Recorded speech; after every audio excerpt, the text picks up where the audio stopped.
This is one of the reasons why I left Miami and I moved to North Florida because it's so beautiful out here.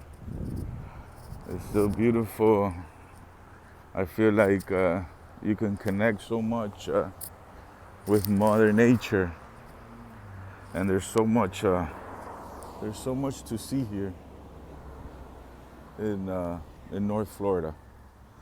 So I guess everyone that's been in other states can relate that when you're from the countryside of the U.S., there's really no place like home, like Dorothy used to say.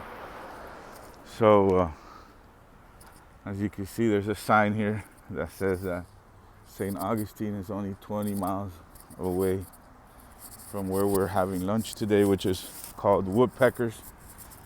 It's one of the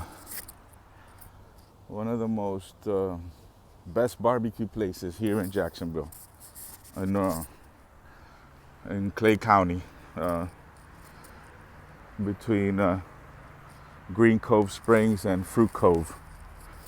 So if you look up Woodpeckers BBQ on Facebook or Instagram or Google, you'll find that it's such a beautiful place out here.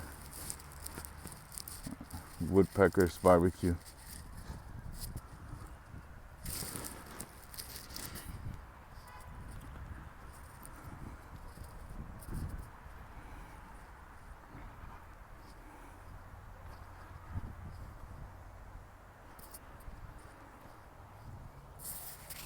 You really need some hiking shoes here, or